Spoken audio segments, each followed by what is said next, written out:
अतः श्रीमद्भागवत महापुराणे महात्म्ये द्वितीयोध्याय। भक्ति का दुख दूर करने के लिए नारद जी का उद्योग।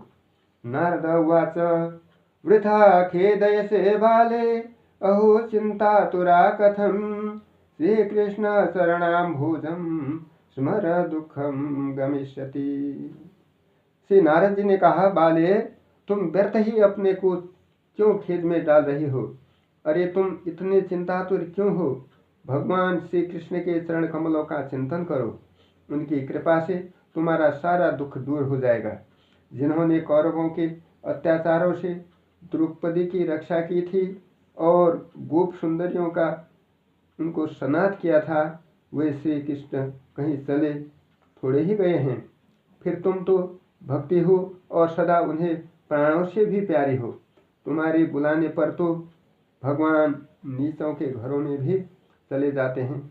सत्य, त्रेता और द्वापर, इन तीनों युगों में ज्ञान और वैराग्य मुक्ति के साधन थे, किंतु कलयुग में तो केवल भक्ति ही ब्रह्म सायुज्य अर्थात मोक्ष की प्राप्ति कराने वाली है। यह सोचकर ही परमानंद चिन्मूर्ति ज्ञान स्वरूप श्री हरि ने अपने सत्स्वरूप में से तुम्हें रचा है। तुम साक्षात श्री कृष्णचंद्र की प्रिया और परम सुंदरी हो। एक बार जब तुमने हाथ जोड़कर पूछा था कि मैं क्या करूं, तब भगवान ने तुम्हें यही आज्ञा दी थी कि मेरे भक्तों का पोषण करो। तुमने भगवान की वह आज्ञा स्वीकार कर ली। इससे तुम पर श्रीहरि बहुत प्रसन्न हुए और तुम्हारी सेवा करने के लिए मुक्ति को तुम्हें दासी के रूप में दिया था। और इन ज्ञान वैराग्य को पुत्रों के रूप में तुम अपने साक्षात स्वरूप से वैकुंठ धाम में हो। वैकुंठ धाम में ही भक्ति का पोषण करती हो। भूलोक में तो तुमने उनकी पुष्टि के लिए केवल छाया रूप धारण कर रखा है। तब तुम मुक्ति, ज्ञान और वैराग्य को साथ लिए पृथ्वी तल पर आई और सत्य युग से द्वापर पर्यंत बड़े आनंद से रही। कलयुग में तुम्हारी दासी मुक्ति पाखंड रूप रोग से पीड़ित होकर क्षीण होने लगी थी, इसीलिए वह तो तुरंत ही तुम्हारी आज्ञा से वैकुंठ लोक को चली गई। इस लोक में ही तुम्हारे स्मरण करने से ही वह आती है और फिर चली जाती है, किंतु इन ज्ञान वैराग्य को तुमने पुत्र मानकर अपने पास ही रख छोड़ा है। फिर भी कलयुग में इनकी उपेक्षा होने के कारण तुम्हारा ये पुत्र उत्साहहीन और वृद्ध हो गए हैं। फिर भी तुम चिंता न करो, मैं इनके नवजीवन का उपाय सोचूंगा। सुमुखी, कली के समान कोई भी युग नहीं है। इस युग में मैं तुम्हें घर घर में प्रत्येक पुरुष के हृदय में स्थापित कर दूंगा। देखो, अन्य सब धर्मों को दबाकर और भक्ति विषयक महोत्सवों को आगे रखकर यदि मैं लोक में तुम्हारा प्रचार न किया तो मैं श्रीहरि का दास नहीं। इस कलयुग में जो जीव तुमसे युक्त होंगे वे पापी होने पर भी वे खटक के भगवान श्री कृष्ण के अभय धाम को प्राप्त करेंगे। जिनके हृदय में निरंतर प्रेम रूपिणी भक्ति निवास करती है, वे शुद्धांतकरण पुरुष स्वप्न में भी यमराज को नहीं देखते। जिनके हृदय में भक्ति महारानी का निवास है, उन्हें प्रेत, पिशाच, राक्षस या दैत्य आदि स्पष्ट करने में भी समर्थन नहीं हो सकते। भगवान तप, वेदाध्ययन, ज्ञान और कर्म आदि किसी भी साधन से वश में नहीं किए जा सकते। वे केवल भक्ति से ही वशीभूत होते हैं। इसमें श्री गोपीजन प्रमाण हैं। मनुष्यों का सहस्रों जन्मों की पुण्य प्रताप से भक्ति में अनुराग होता है। कलयुग में केवल भक्ति ही सार है। भक्ति से तो साक्षात श्री कृष्णचंद्र सामने उपस्थित हो जाते हैं। जो लोग भक्ति से द्रोह करते हैं वे तीनों लोकों में दुख ही दुख पाते हैं। पूर्व काल में भक्त का तिरस्कार करने वाले दुर्वासा ऋषि को बड़ा कष्ट उठाना पड़ा था। बस व्रत, तीर्थ, योग, यज्ञ और ज्ञान चर्चा आदि बहुत से साधनों की कोई आवश्यकता नहीं है। एकमात्र भक्ति ही मुक्ति देने वाली है। सूत जी कहते हैं, इस प्रकार नारद जी के निर्णय किए हुए अपने महात्म्य को सुनकर भक्ति के सारे अंग पुष्ट हो गए और वे उनसे कहने लगी। भक्ति ने कहा, नारद जी आप धन्य हैं, आपकी मुझ में निश्चित प्रीति है। मैं सदा आपके हृदय में रहूंगी, कभी आपको छोड़कर नहीं जाऊंगी। साधु आप बड़े कृपालु हैं, आपने क्षण भर में ही मेरा सारा दुख दूर कर दिया, किंतु अभी मेरे पुत्रों में चेतना नहीं आई है। आप उन्हें शीघ्र ही सचेत कर दीजिए, जगा दीजिए। सूत जी कहते हैं, भक्ति के ये वचन सुनकर नारद जी को बड़ी करुणा आई और वे उन्हें हाथ से हिला डुला कर जगाने लगे। फिर उनकी कान के पास मुँह लगाकर जोर से कहा, ओ ज्ञान जल्दी जग पड़ो, ओ वैराग्य जल्दी जग पड़ो। फिर उन्होंने वेद ध्वनि, वेदांत घोष और बार बार गीता पाठ करके उन्हें जगाया। इससे वे जैसे तैसे बहुत जोर लगाकर उठे, किंतु आलस्य के कारण वे दोनों जगह लेते रहे, नेत्र उगाड़कर देख भी नहीं सके। उनके बाल बुगलों की तरह सफ़ेद हो गए थे। उनके अंग प्रायः सूखे काठ के समान निस्तेज और कठोर हो गए थे। इस प्रकार भूख प्यास के मारे अत्यंत दुर्बल होने के कारण उन्हें फिर सोते देख नारद जी को बड़ी चिंता हुई और वे सोचने लगे, अब मुझे क्या करना चाहिए। इनकी यह नीति और इससे भी बढ़कर इनकी वृद्धावस्था कैसे दूर हो शौनक जी इस प्रकार चिंता करते करते हुए भगवान का स्मरण करने लगे।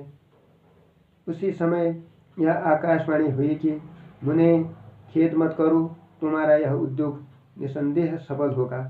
देवर्षि, इसके लिए तुम एक सत्कर्म करो, वह कर्म तुम्हें संत शिरोमणि महानुभाव बताएंगे। उस सत्कर्म का अनुष्ठान करते ही क्षण भर में इनकी नींद और वृद्धावस्था चली जाएगी तथा सर्वत्र भक्ति का प्रसार होगा। यह आकाशवाणी वहाँ सभी को साफ साफ सुनाई दी। इससे नारद जी को बड़ा विस्मय हुआ और वे कहने लगे, मुझे तो इसका कुछ आशय समझ में नहीं आया। नारद जी बोले, इस आकाशवाणी ने भी गुप्त रूप में ही बात कही है। यह नहीं बताया कि वह कौन सा साधन किया जाए जिससे इनका कार्य सिद्ध हो। वे संतान न जाने कहाँ मिलेंगे और किस प्रकार उस साधन को बताएंगे। अब आकाशवाणी ने जो कुछ कहा है उसके अनुसार मुझे क्या करना चाहिए। सूत जी कहते हैं, शौनक जी तब ज्ञान वैराग्य दोनों को नहीं छोड़कर नारद मुनि वहाँ से चल पड़े और प्रत्येक तीर्थ में जाकर मार्ग में मिलने वाले मुनीश्वरों से वह साधन पूछने लगे। उनकी उस बात को सुनते तो सब थे, किंतु उसके विषय में कोई कुछ भी निश्चित उत्तर न देता। किन्हीं ने उसे असाध्य बताया, कोई बोले इसका ठीक ठीक पता लगाना ही कठिन है, कोई सुनकर चुप रह गए और कोई तो अपनी अवज्ञा होने के भय से बात को टालटोल कर खिसक गए। त्रिलोकी में महान आश्चर्यजनक हाहाकार मच गया। लोग आपस में कानाफूसी करने लगे। भाई, जब वेद ध्वनि, वेदांत घोष और बार बार गीता पाठ सुनाने पर भी भक्ति, ज्ञान और वैराग्य ये तीनों नहीं जगाए जा सके, तब और कोई उपाय नहीं है। स्वयं योगीराज नारद को भी जिसका ज्ञान नहीं है, उसे दूसरे सन्यासी लोग कैसे बता सकते हैं। इस प्रकार जिन जिन ऋषियों से इसके विषय में पूछा गया, उन्होंने निर्णय करके यही कहा कि यह बात दुसाध्य ही है। तब नारद जी बहुत चिंतातुर रहे और बदरी वन में आए। ज्ञान वैराग्य को जगाने के लिए वहाँ उन्होंने यह निश्चय किया कि मैं तप करूँगा। इसी समय उन्हें अपने सामने करोड़ों सूर्य के समान तेजस्वी सनकादि मुनीश्वर दिखाई दिए। उन्हें देखकर वे मुनिश्रेष्ठ कहने लगे। नारद जी ने कहा, महात्माओं, इस समय बड़े भाग्य से मेरा आप लोगों के साथ समागम हुआ है। आप मुझ पर कृपा करके शीघ्र ही वह साधन बताइए। आप सभी लोग बड़े योगी, बुद्धिमान और विद्वान हैं। आप देखने में 5-5 वर्ष के बालक से जान पड़ते हैं, किंतु हैं पूर्वजों के भी पूर्वज।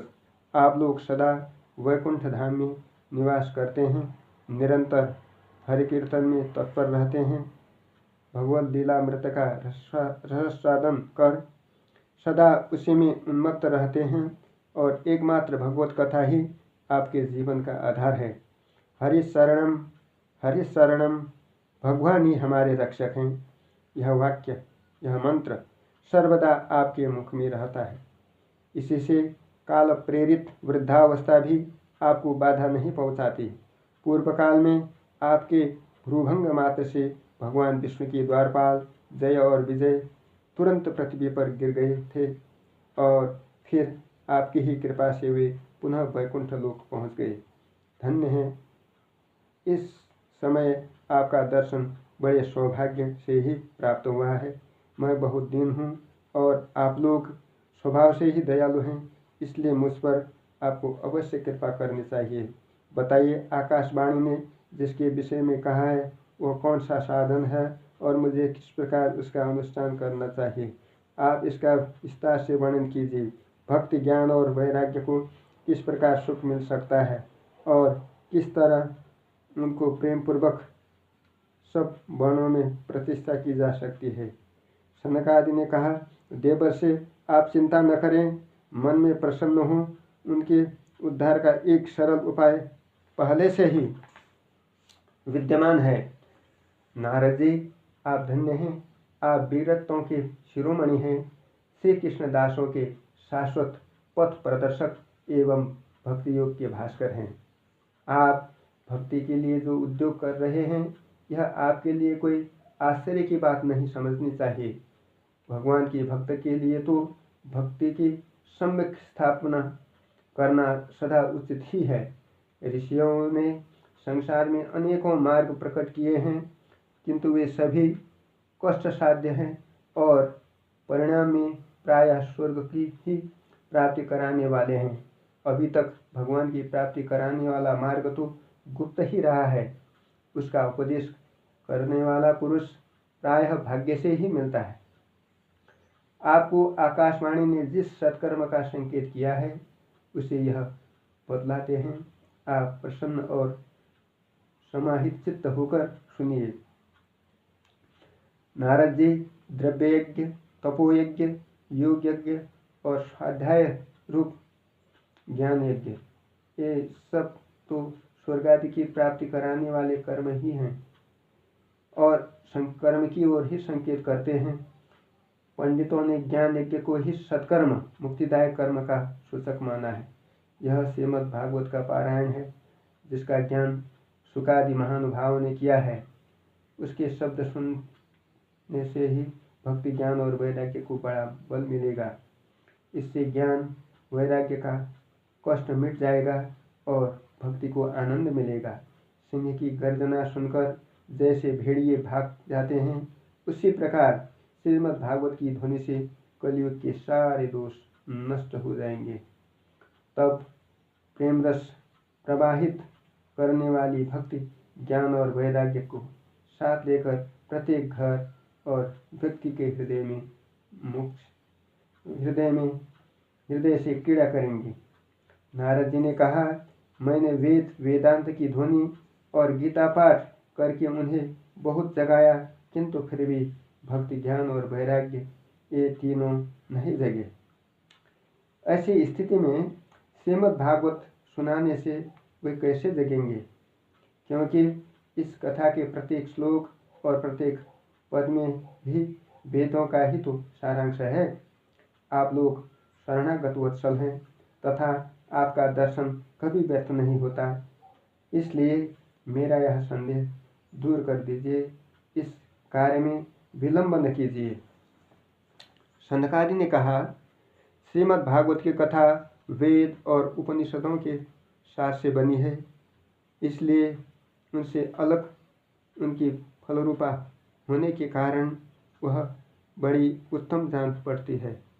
जिस प्रकार रस वृक्ष की जड़ से लेकर शाखा पर्यंत रहता है, किंतु इस स्थिति में उसका आस्वादन नहीं किया जा सकता, वही जब अलग होकर फल के रूप में आ जाता है तब संसार में सभी को प्रिय लगने लगता है। दूध में घी रहता है, किंतु उस समय उसका अलग स्वाद नहीं मिलता, वही जब उसके अलग हो जाता है, जब देवता लोगों के लिए भी स्वादवर्धक हो जाता है। खांड एक के ओर शोर और बीच में भी व्याप्त रहती है, तथापि अलग होने पर उसकी कुछ और ही मिठास होती है।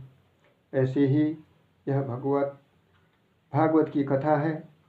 यह भागवत पुराण वेदों के समान है। श्री व्यासदेव ने इसे भक्ति, ज्ञान और वैराग्य की स्थापना के लिए प्रकाशित किया है। पूर्व काल में जिस समय वेद वेदांत के पारागामी और गीता की भी रचना करने वाले भगवान व्यासदेव खिन्न होकर अज्ञान समुद्र में गोते खा रहे थे, उस समय आपने ही उन्हें 4 श्लोक में इसका उपदेश किया था। उसे सुनते ही उनकी सारी चिंता दूर हो गई थी। फिर इसमें आपको आश्चर्य क्यों हो रहा है? जो आप हमसे प्रश्न कर रहे हैं, आपको उन्हें शोक और दुख का विनाश करने वाला श्रीमद् भागवत पुराण ही सुनाना चाहिए। नारद जी ने कहा, महानुभाव, आपका दर्शन जीव के संपूर्ण पापों को तत्काल नष्ट कर देता है और जो दुख संसार दुख स्वरूप दावानल से तपे हुए हैं, उन पर शीघ्र ही शांति की वर्षा करता है। आप निरंतर शेष जी के सहस्र मुखों से गाए हुए भगवत कथा अमृत का ही पान करते रहते हैं। मैं प्रेम लक्षण भक्ति का प्रकाश करने के उद्देश्य से आपकी शरण लेता हूँ। जब अनेकों जन्मों के संचित पुण्य का उदय होने से मनुष्य को सत्संग मिलता है, तब वह उसके अज्ञान जनित मोह और मद्रूप अंधकार का नाश करके विवेक उदय होता है। श्रीमद् पुराणे उत्तराखंडे श्रीमद् भागवत महात्म्ये कुमार नारद संवादो नाम 2 पुष्पः।